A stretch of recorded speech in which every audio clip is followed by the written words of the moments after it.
I'm laughing at the internet in the last sort of 24 hours. It's been absolutely stupid. All the sycophants have come out hailing the new queen of the Tory party, Kemi Badenoch, and her speech at the end of their Tory party coffee morning.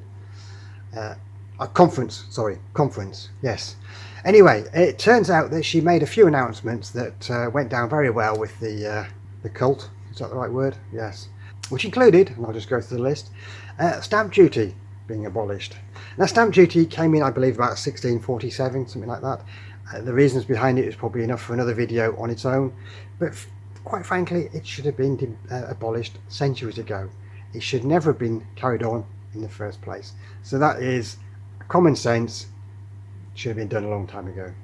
Then she went on to mention 20% off electricity bills. 20%. It's hardly worth the effort. I'm sorry, wake up. 50% of the current cost, and probably more, is down to this stupid climate hoax nonsense. The sooner they get rid of the climate hoax stuff, take that off the bills, and get back to a normal hydrocarbons and nuclear system with British, UK companies actually generating electricity, not importing from abroad, people in this country doing it. Then she went on to 100,000 of business rates relief for the high street sector. That was a great move. Again, common sense, should have been done a long time ago. But if you think that's going to save the high street, you're very, very misplaced. The high street can never compete with the internet. That's just going to be a given. So now we need a radical approach to the high street, and one of the ways to do that is to stop attacking the motorist. The motorist every time is the one that gets hit hard, because they know we need our cars to get around, so they're fleecing us on car parking, they're fleecing us on parking tickets, which are unlawful themselves, but fleecing us on parking tickets, and they're constantly attacking and finding ways to scam more money out of us, or ban us from even getting to the shops themselves.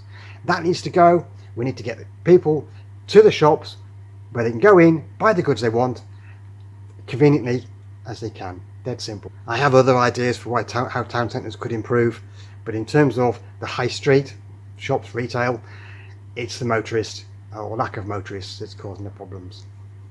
Or lack of access for motorists, I should say. So then we went on to say British benefits for British people. Again, common sense. Why is this a thing? This should never have been anything other. No other bloody nation does it. Just us. There should be limits on who gets it and for what reason. It's very simple.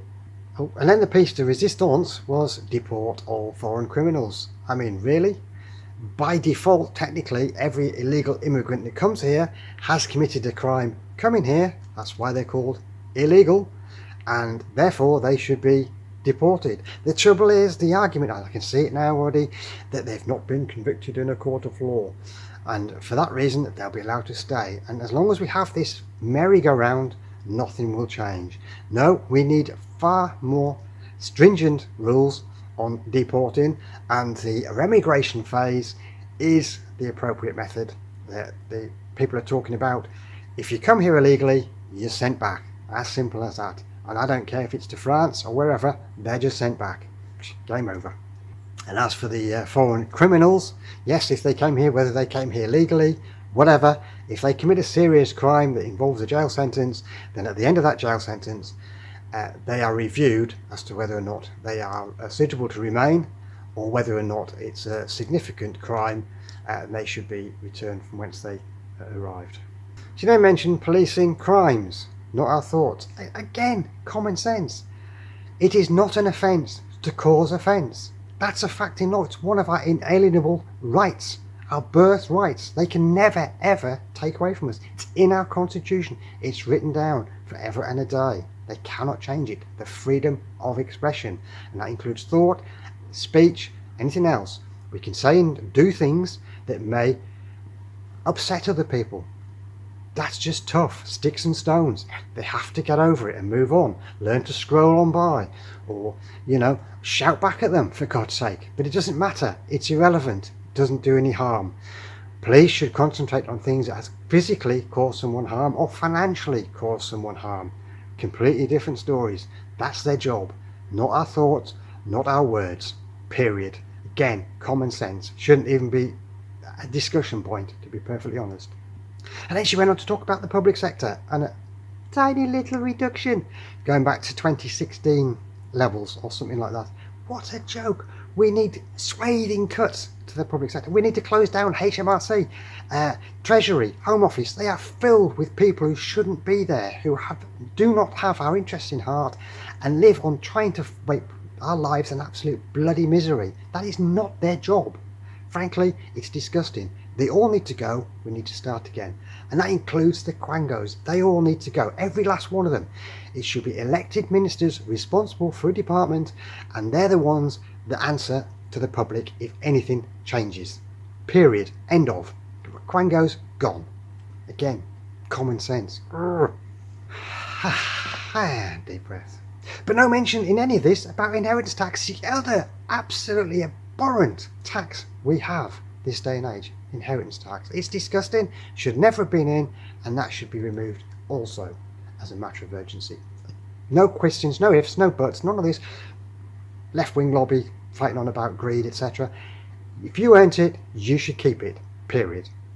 We don't get up in the morning to work for the government. The government gets up in the morning to work for us. That's the facts.